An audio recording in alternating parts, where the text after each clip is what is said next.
The provincial government of Styria has its seat located in Gradza Burg.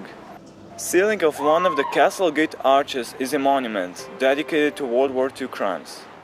It's presented as a quote by Siegfried Oberreiter, who was a former member of National Socialist Party and the provincial governor of Styria in the late 30s during the rule of the Nazi regime.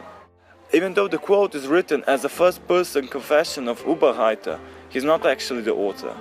The monument is addressing people walking by and questions the guilt of those who knew of World War II crimes but kept quiet. At the end of the confession, he says, "Without you, I would not have become Siegfried Oberreiter." Das weiß ich nicht, nein, aber die Zeit kenne ich aus Erzählungen, dass das eine schreckliche Zeit war und man braucht heute nicht allzu weit schauen. Leider Gottes ist das wieder. Wie hat der geheißen? Was war das? Gauleiter, ne? Naja, Landeshauptmann um 1940 herum. Kein haben wir auch nicht gewusst. Ja. Na. Also vorher habe ich es nicht gewusst, jetzt nachdem ich das Zitat gelesen habe, weiß ich es.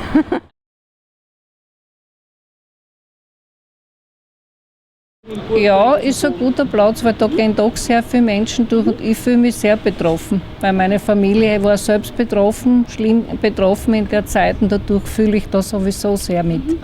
An sich würde ich sagen, es ist schön, dass sich jemand, der solche Verbrechen mit beteiligt war, dass er sich entschuldigt. Das finde ich einmal gut. Da kann ich mich nicht äußern.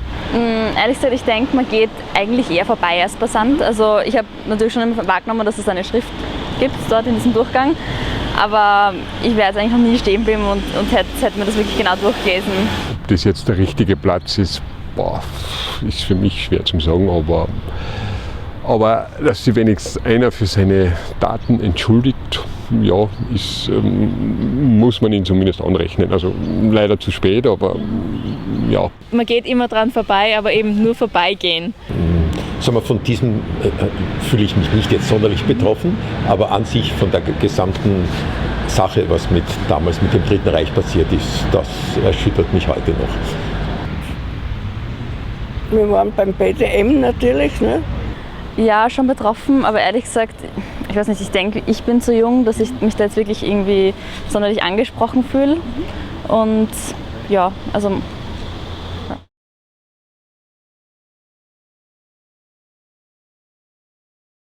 Ja, würde ich eigentlich schon sagen. Man soll durchgehen, man soll es lesen und man soll sich Gedanken machen.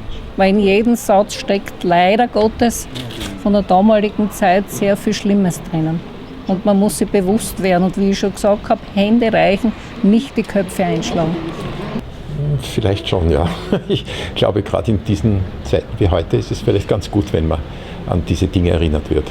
Ja, man kann sicher als gutes Beispiel nehmen, so wenn man an zukünftige Wahlen denkt oder so, wenn man vielleicht nicht wählen sollte oder was mögliche Optionen sind, was passieren könnte, wenn bestimmte Personen an die Macht kommen.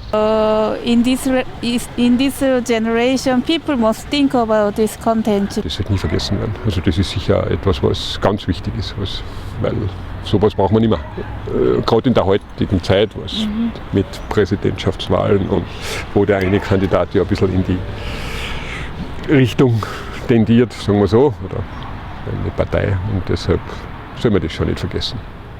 Naja, also ich denke, Kriegsverbrechen wird es immer geben, deswegen ist die Relevanz wahrscheinlich schon noch gegeben oder wird sie auch noch gegeben sein in Zukunft.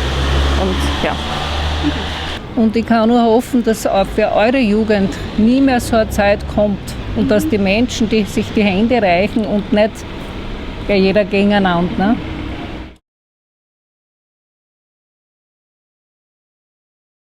Ja, sicher, ja, schon, ja. Schon allein, weil es meine früheste Kindheit berührt, ja. Das würde ich schon, ja.